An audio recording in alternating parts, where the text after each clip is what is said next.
Good morning, students. I am Hitesh Vadat from Motilal Nehru Public School, and today we will discuss about chapter 3, that is drainage, from class 9th geography book.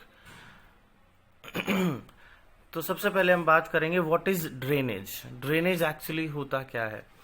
It describes the river system of an area. Drainage से हमें क्या पता चलता है कि एक area में नदियां जो हैं वो कितने एरिया में बहती हैं, कितने एरिया को ड्रेन करती हैं या फर्टिलाइज करती हैं, और किस तरह से कितने एरिया में से बहती हैं. So that is drainage system of an area.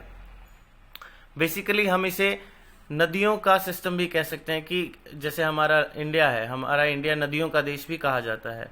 Our country is also called country of rivers, क्योंकि हमारे देश में बहुत सारी नदियां हैं.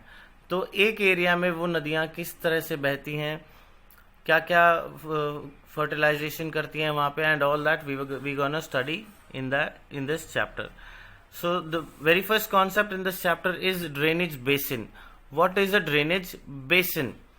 Area drained by a single river system is called a drainage system. अब एक नदी, जैसे हम गंगा की बात करते हैं, गंगा की बहुत सारी सहायक नदियां भी हैं, ट्रिब्यूटरी रिवर्स बहुत सारी हैं गंगा रिवर की.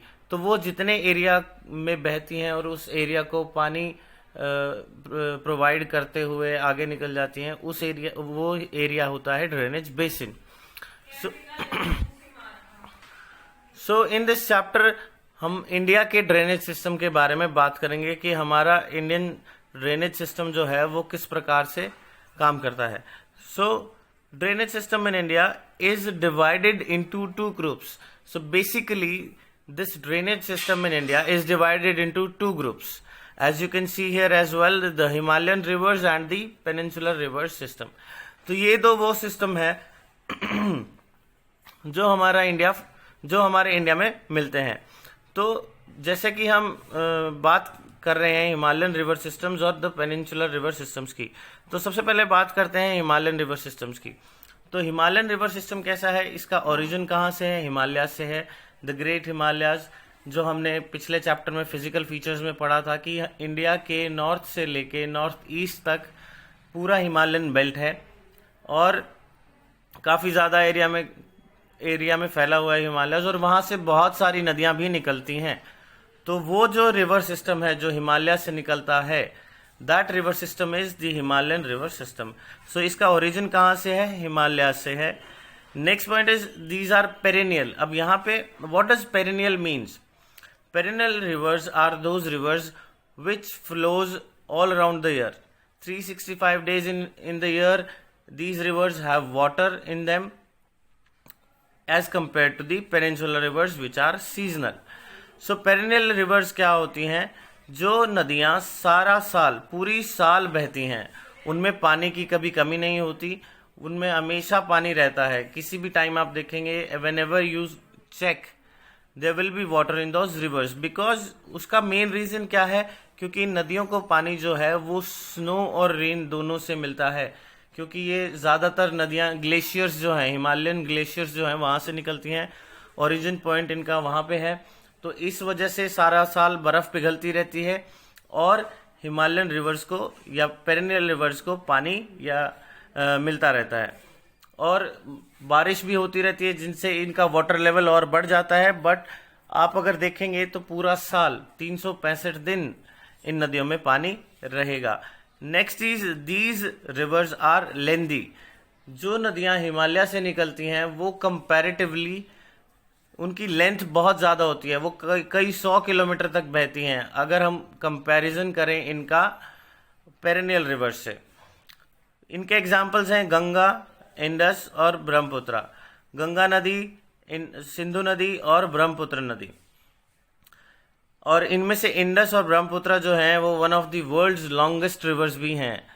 हालांकि ब्रह्मपुत्र नदी और इन दोनों ही नदियों का इंडिया में ट्रैवल टाइम बहुत कम है, बट ये दोनों नदियां वर्ल्ड की one of the longest reverse में आती हैं. Because both of these rivers have a length of 2900 kilometres. दोनों ही नदियां 2900 किलोमीटर की लंबाई की हैं. और इसीलिए वर्ल्ड की लॉन्गेस्ट रिवर्स में आती हैं। कंपैरेटिवली गंगा नदी की लेंथ 2500 किलोमीटर्स है, but still it is one of the top 15 lengthiest rivers in the whole world. So अब बात करते हैं, now we will talk about the peninsular rivers. So peninsular rivers क्या है, इनका ओरिजिन कहाँ है? पेनिनसुलर प्लेट्यू हमने लास्ट चैप्टर में डिस्कस किया था, फिजिकल फीचर्स ऑफ इंडिया में, कि हमारा पेनिनसुला क्या होता है। First of all what is peninsula, I will repeat it again. Peninsula एक वो लैंड का वो हिस्सा जो 3 तरफ से पानी से घिरा हुआ है। एंड अगर हम बात करें इंडिया की, तो इंडिया वेस्ट में Arabian sea, in the east it is bay of Bengal and in the south it is the Indian ocean. तो तीनों तरफ से पानी से घिरा हुआ है, एक तरफ से लैंड है। तो वैसा जो हमारा साउथ इंडियन जो प्लेट्यू है, या जिसे हम पेनिनसुलर प्लेट्यू भी कहते हैं, वहां से ये नदियां निकलती हैं उन पठारों से। प्लेट्यू को हिंदी में कहते हैं पठार। तो उन पठारों से जो नदियां निकलती हैं उनको पेनिनसुलर रिवर्स कहते हैं, और उन रिवर्स का जो सिस्टम है वो पेनिनसुलर रिवर सिस्टम है। सो as we are talking about the peninsular rivers, these are mostly seasonal in the sense they get their water from rain only. Most of the times they get their water from the rain. तो बरसात के मौसम में ही ये नदियां ज्यादातर बहती हैं, और धीरे धीरे गर्मियों में इनका पानी सूख जाता है। Next point is these rivers gets water from rain only. तो इनका पानी का सोर्स, जैसे हमने बात की थी, as we talked about the Himalayan rivers, they used to flow 365 days in a year, वो पूरा साल बहती हैं। बट अगर हम पेनिनसुलर रिवर्स की बात करते हैं तो ये सीजनल हैं, ये मौसमी नदियां होती हैं। बरसात के मौसम में ही ज्यादातर बहती हैं, इनमें सबसे ज्यादा पानी बरसात के मौसम में ही होता है, और जैसे जैसे गर्मियां आती हैं वैसे वैसे इन नदियों में पानी कम हो जाता है और कुछ नदियां सूख भी जाती हैं। These are comparatively short in length.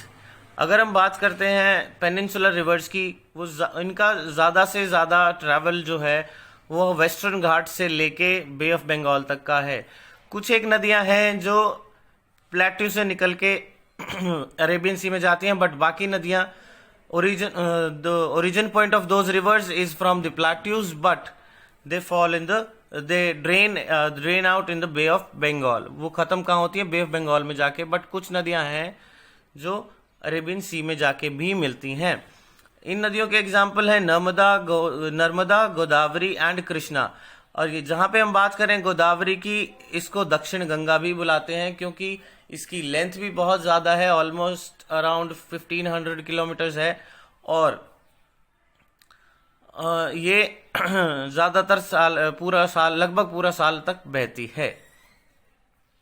Now talking if we compare, अगर हम इस चैप्टर में से इंपॉर्टेंट क्वेश्चन की बात करें तो this is the most important question of the chapter, Himalayan river system and the peninsular river system. हालांकि इसकी डिटेल में हम आगे बात करने वाले हैं, but the main question here arises is, जो पूरे चैप्टर में सबसे मेन क्वेश्चन है, डिफरेंस बिटवीन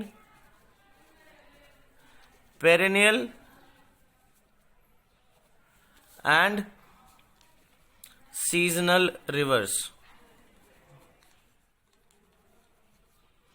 तो इस चैप्टर का सबसे इंपॉर्टेंट क्वेश्चन जो है वो है difference between perennial and what is the difference between perennial and seasonal rivers.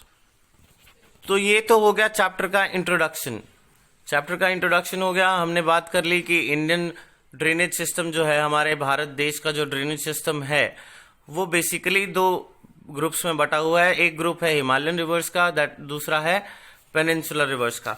Talking further about the chapter, आगे हम बात करते हैं इन रिवर सिस्टम्स की डिटेल में। तो सबसे पहले हम बात करते हैं द हिमालयन रिवर सिस्टम और रिवर सिस्टम इन हिमालयस। तो जो हिमालय पहाड़ों में, हिमालय पर्वतों में जो नदियों के सिस्टम हैं उनकी हम बात करते हैं। मैं बार बार ये शब्द यूज कर रहा हूँ, रिवर सिस्टम। तो इसका एक्चुअली मतलब क्या है? What is the meaning of a river system? A river along with its tributary is also known as river system. एक नदी जो अपनी सहायक नदियों के साथ बहती है, चाहे किसी भी तरीके से कहीं से भी शुरू होती हो कहीं पे भी खत्म होती हो, उससे फर्क नहीं पड़ता, बट एक नदी जिस एरिया से बहती है अपनी सहायक नदियों के साथ, उस एरिया के रिवर सिस्टम, उस एरिया के नदियों के तरीके को रिवर सिस्टम कहते हैं। तो बेसिकली हिमालयन रिवर सिस्टम जो है वो 3 नदियों पे बेस्ड है, इंडस, गंगा और ब्रह्मपुत्रा, जैसे कि हमने एग्जाम्पल्स में भी बात की थी। बड़ी नदियां ये हैं, मेन स्ट्रीम जिसे हम कहते हैं, जो मुख्य धारा है। तो हम बात कर रहे हैं हिमालयन रिवर सिस्टम्स की। तो इंडस रिवर सिस्टम, सबसे पहले हम बात करेंगे इंडस रिवर सिस्टम। सिंधु नदी का जो सिस्टम है उसकी हम बात करते हैं यहाँ पे। तो सबसे पहले इसका रास्ता कहाँ है, कहाँ से निकलती है, कहाँ पे जाके ख़त्म होती है। तो तिब्बत जो हमारा पड़ोसी देश है जिस पे चाइना का भी कब्जा है, तो तिब्बत जो कंट्री है, तिब्बत से शुरू होती है। तिब्बत के हिमालय पहाड़ जो तिब्बत में पड़ते हैं वहाँ से इस नदी का उद्गम स्थल है, ओरिजिन वहाँ से है इंडस रिवर का। तिब्बत से होके जम्मू कश्मीर, फिर Pakistan and then Arabian sea. Precisely Jammu Kashmir अगर हम बात करें तो ये नदी जो है वो पंजाब और हिमाचल प्रदेश के भी कुछ हिस्सों से बहती है, क्योंकि इसकी सहायक नदियां जो हैं, जो इसकी सहायक नदियां वो वहां पे पड़ती हैं। इसीलिए हम उसके कोर्स में, इंडस रिवर के कोर्स में, उसके रास्ते में इन स्टेट्स को, हमारे इन स्टेट्स को भी कंसिडर कर सकते हैं। बट बेसिकली सिर्फ इंडस नदी की अगर बात की जाए तो तिब्बत से शुरू होके, हिमालय जो तिब्बत कंट्री में है वहां से शुरू होके जम्मू कश्मीर के रास्ते, पाकिस्तान के रास्ते, अरेबियन सी में जाके ये नदी खत्म होती है। इस नदी की लेंथ जो है वो 2900 किलोमीटर है। और इसकी ट्रिब्यूटरीज, अब हमारा जो स्टेट है पंजाब, वो इसकी सहायक 4 नदियां वहीं पे हैं, झेलम, चिनाब, रावी, सतलुज। जैसा कि as we all know that Punjab is because it has 5 rivers. पंज मीन्स 5 एंड जाब मीन्स रिवर, पानी। तो मीन्स जहां पे 5 नदियां बहती हैं, तो इसलिए। और इंडस रिवर की 4 सहायक नदियां, झेलम, चिनाब, रावी एंड सतलुज, ये 4 नदियां सिंधु नदी की सहायक नदियां हैं। और अब बात करते हैं इसकी स्लोप की। स्लोप क्या है कि ऊंचे स्थल से आके, ऊंची जगह से बहना शुरू होती हैं ये नदियां। और किस स्लोप से आके, क्योंकि वो नीचे की तरफ बहती हैं, इसका मतलब ऊंचाई से नीचे की तरफ बहती हैं। तो यहाँ इस नदी का स्लोप बहुत जेंटल है। ऐसा नहीं है कि एकदम से नीचे आ जाती है, एकदम से इसकी ऊंचाई कम हो जाती है, ऐसा नहीं है। धीरे धीरे धीरे धीरे, क्योंकि अगर हम बात करें जम्मू कश्मीर की, वहां पे भी काफी ऊंचे पहाड़ हैं और तिब्बत में भी बहुत ऊंचे पहाड़ हैं। और जो कश्मीर पाकिस्तान में पड़ता है वहां पे भी बहुत ऊंचे पहाड़ हैं। तो इतनी एकदम से ये नदी, जैसे अगर हम गंगा नदी से इसे कंपेयर करें तो गंगा नदी का काफी स्टीप स्लोप है, वो एकदम से पहाड़ों से निकल के समतल मैदानों में आ जाती है। लेकिन ऐसा इंडस नदी में नहीं है। इंडस नदी का स्लोप जो है वो काफी जेंटल है। धीरे धीरे इस नदी की हाइट कम होती है, हाइट फ्रॉम सी लेवल। यहाँ पे हम ऊंचाई की बात कर रहे हैं सी लेवल से। And it is one of the longest reverse in the world. अब बात करें हमारे इंडिया में इस नदी का कितना हिस्सा है, तो 1/3 से थोड़ा ज्यादा, a little over 1/3 part of this river is in India. 1/3 हिस्से से कुछ ज्यादा हिस्सा इस नदी का भारत में है। नेक्स्ट हम बात करेंगे